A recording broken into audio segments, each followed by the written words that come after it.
La semaine dernière, j'étais invitée à être témoin de l'union de deux personnes. Quelques mois en arrière, aucune des deux n'imaginait que son destin allait être lié à une autre. Les préparatifs, le stress, les désaccords autour de ce jour si important, pensés par les mariés pour leurs invités. Quelle musique, quel groupe, quelle salle? Combien sera-t-on prêt à poser d'argent pour satisfaire son envie de plaire? Bizarrement, les mariés ne sont pas les seuls à se plier en quatre pour être au top. Les invités préparent l'événement également. Les demoiselles parient sur les rajouts les plus longs, le lissage brésilien le plus lisse, les boucles anglaises les plus belles, bref, la crème de la crème. À qui mettra la robe la plus belle, les chaussures les plus hautes? Faut briller, se faire remarquer, mais pas arriver trop tôt pour pas passer pour une affolée et pas trop tard pour ne pas arriver en même temps que le dîner. Une fois à l'intérieur, t'es pris par un sentiment étrange, des personnes que t'as pas envie de saluer, des filles avec qui tu partages pas grand chose, mais pendant une soirée, tu vas devoir sourire parce que faut rien laisser transpercer. Tout le monde se scrute, la musique est trop forte, les critiques sont étouffées par les décibels, les musiques s'enchaînent et tout le monde a sorti son plus beau maquillage, surtout ne rien laisser paraître de son mal-être. Certaines se sont disputées avec leur époux, en colère de voir qu'il faille attendre un mariage pour voir sa femme se mettre sur son 31, alors que 7 jours sur la semaine, elle a les pieds dans les chaussettes de grand-mère et un baggy qui crie son désespoir à qui veut l'entendre.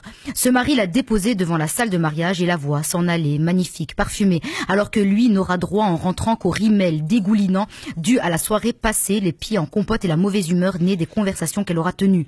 Durant cette soirée, les filles se tirent dessus avec des questions du style « Alors, t'as combien d'enfants ?» Et lorsque l'une d'elles, la plus courageuse, répond qu'elle vit encore chez ses parents, là, elles se regardent et disent en chœur Mskina. D'autres oseraient dire à une femme qu'elles ne savent pas stérile, tu as de la chance de pas avoir d'enfant, tu sais, c'est un véritable calvaire, alors que la douce ne rêve que d'enfanter. Dans ces soirées, les femmes rient fort et dansent à entrer en transe. À qui aura le bonheur le plus extravagant, le plus imposant, à qui paraîtra la femme la plus heureuse, alors que le temps d'une seconde, je l'ai vue. Elle était là, elle se mordait les lèvres pour ne pas pleurer.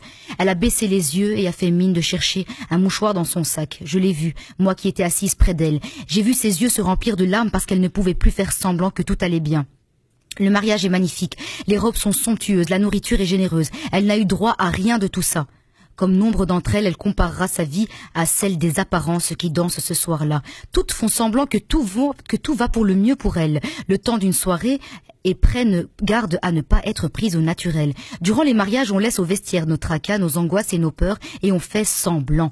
Comme cette mariée qui loue des robes qu'elle ne peut se payer, elle fera semblant également le temps d'une soirée d'être une princesse, ornée des plus beaux bijoux. Parmi ses amies, certaines envieront sa vie, mais sur la photo, on ne verra que le sourire. Dans l'album, on ne retiendra que les plus belles photos. Les détails seront retouchés grâce à un Photoshop pour que tout paraisse naturel et beau.